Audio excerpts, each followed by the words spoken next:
training is different, but in the mind, what is the difference? Oh, in the mind, what is different? Like what in the soul of a human, what is different?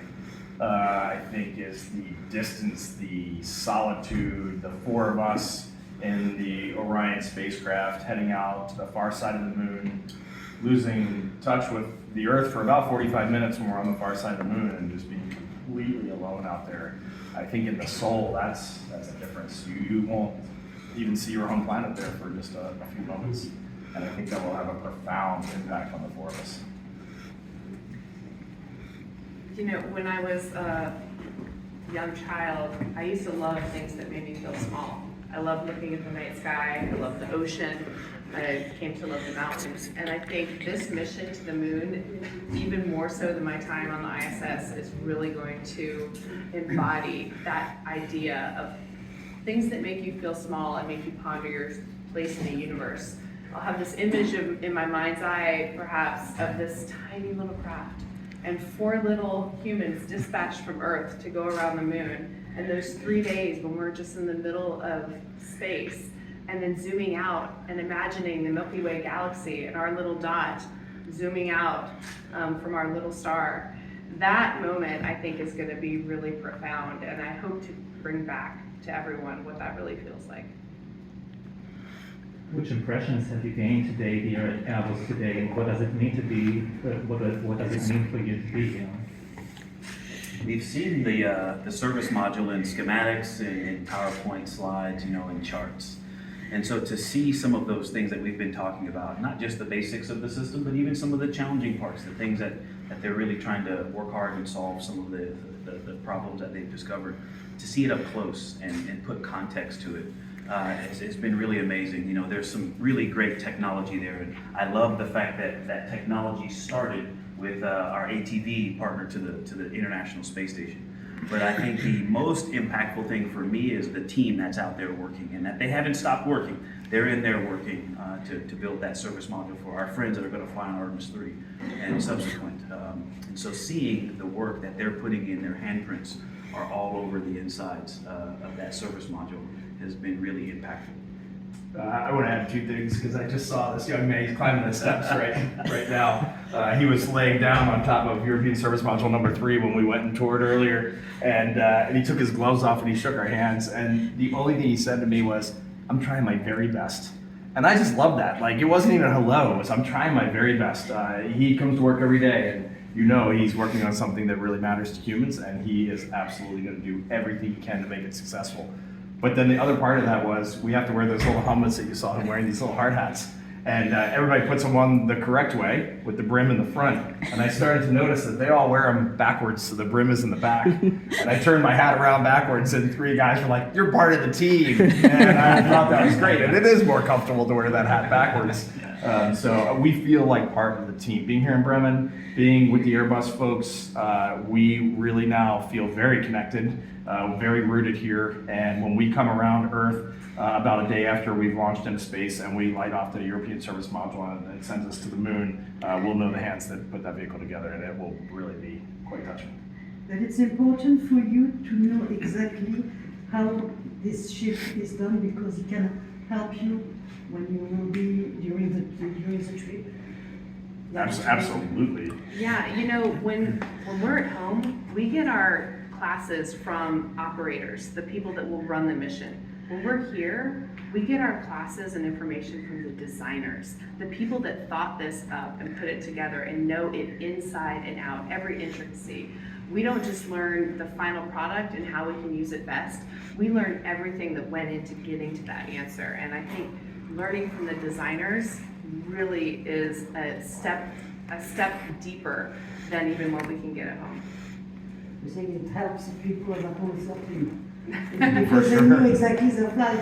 Absolutely, and it helps knowing we've met the people that will be in the rooms making any decisions, just like Apollo 13, if we have to go down that road. And certainly there will be decisions to be made by the designers of this vehicle during our mission, and we'll be imagining them together in that room, looking at each other, talking it out, and talking about some of the same things that they shared with us this week.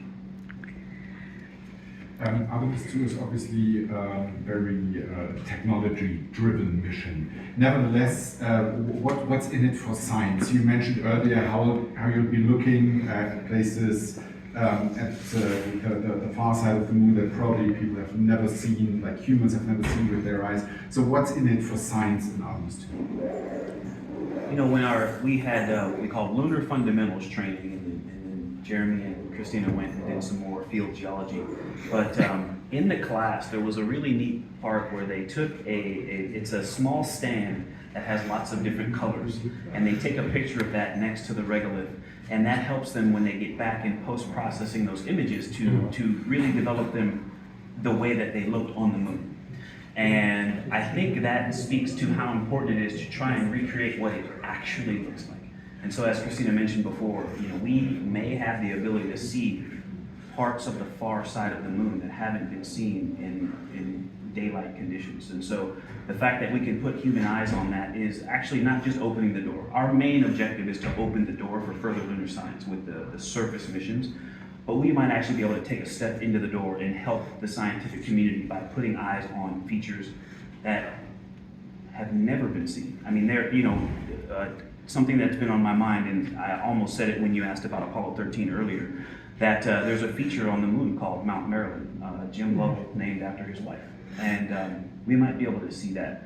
But he named that feature. He was the first one to see it. And someone on this crew may name a feature.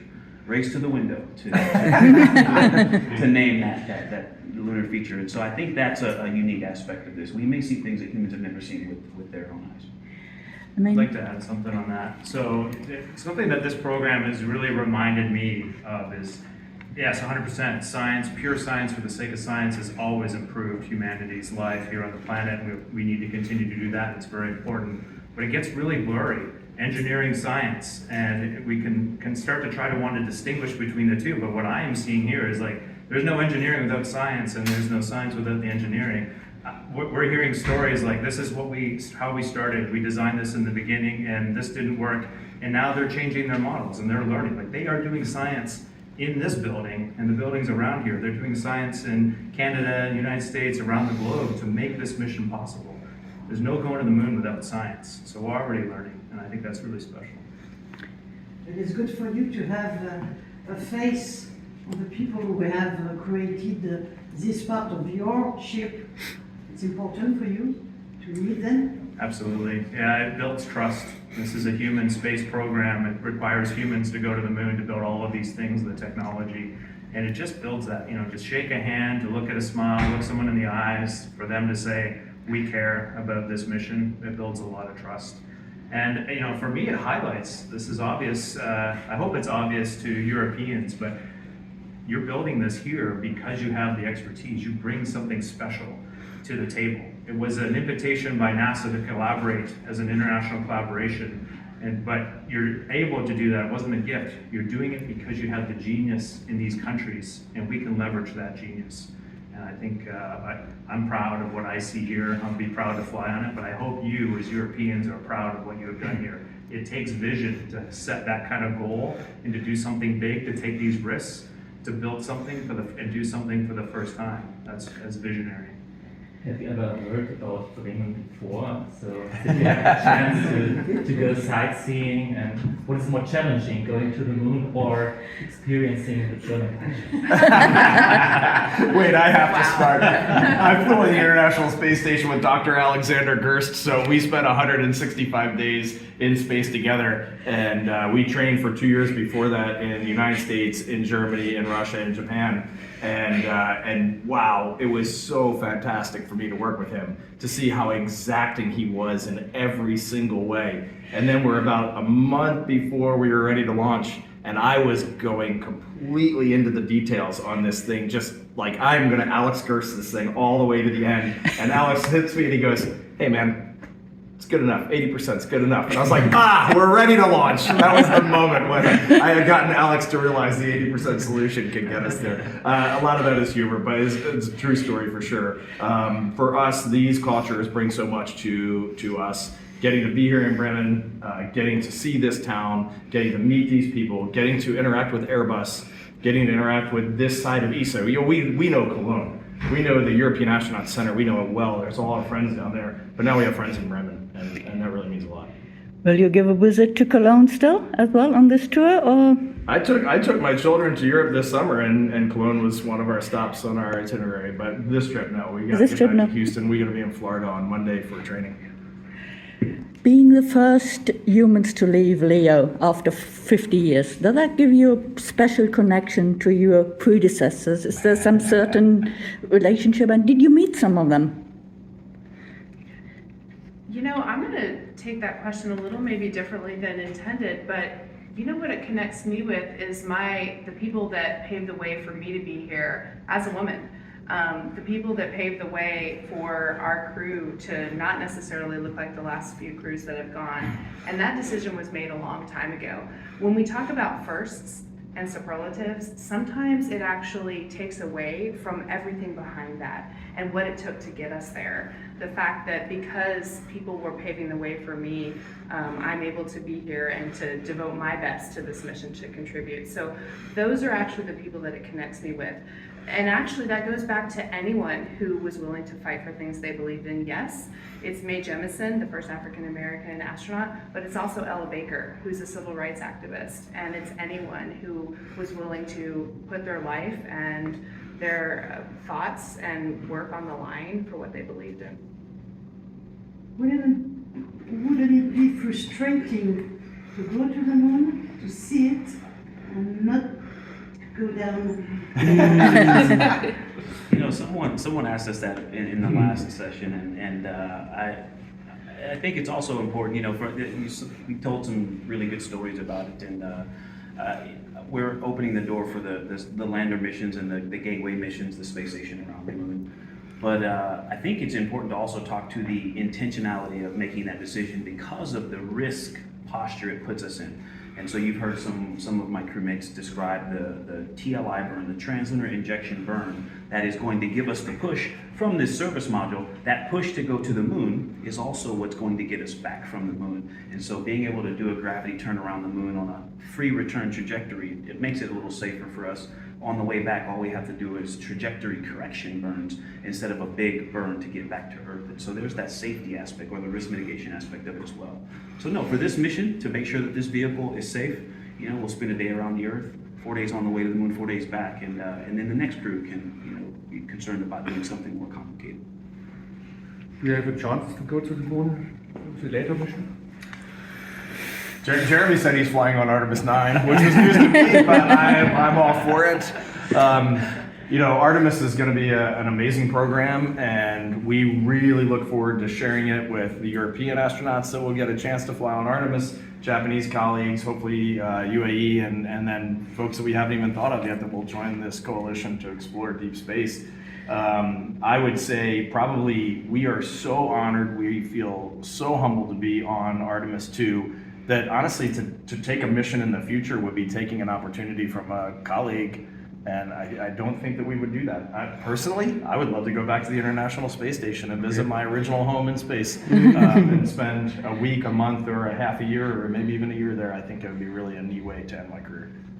I have to clarify there. I was joking with Artemis. I'm not flying at Artemis 9. But the reason I made that joke is because we were looking at the solid rocket boosters, and on Artemis 9, there's going to be this significant improvement on the solids, and it was incredible. It blew my mind at the incremental improvements they plan to make on this architecture in the future, and I was like, wow, I want to come back and ride those solids. I mean, they're going to be really powerful. But no, I'm not flying at Artemis 9. Don't listen to him.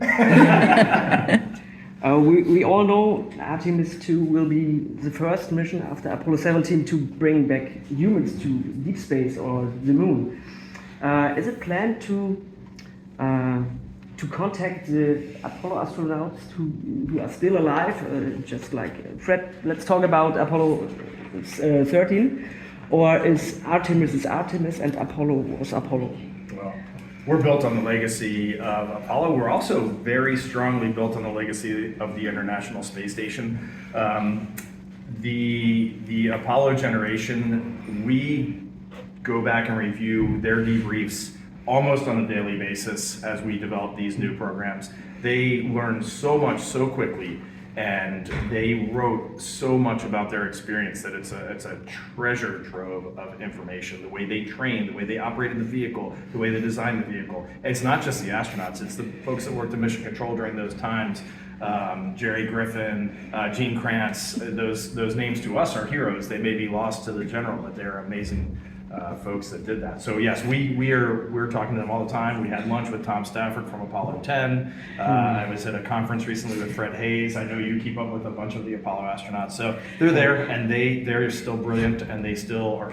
They're so excited. They're so motivated by human deep space exploration that they want to be involved too.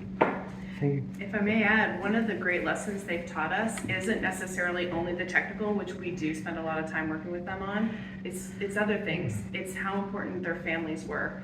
And it's also how important each other were to them. They still get together as crews to spend time together. They still go to each other's family events. And seeing that camaraderie has also really informed our mission. That's great. Thank you. Is there one key moment during your next trip, like comparison to the moon landing? Is there a similar moment that people will watch you and maybe can say something during this moment? Is it when you arrive at the moon, When Jeremy takes the next moonrise picture, or Earthrise picture, excuse me, when Jeremy takes the next Earthrise picture. There's a few elements on this flight that I think we're looking forward to. After we launch, we do a 90-minute low Earth orbit of the planet, but then we're going to go to a 38,000-mile orbit at apogee, and that'll be a perspective of our planet that no human has ever seen. Even though Apollo went to the moon, and we will go to the moon, an apogee of 38,000 miles has never been seen before, so that will be magnificent to watch. As for, are we planning anything when we go around the far side of the moon? I think you've heard from some of these folks, they're eloquent right off the cuff, so it's going to come to us naturally. It's going to come from the soul, and it will be impactful, and we look forward to sharing that mission with everybody on planet Earth.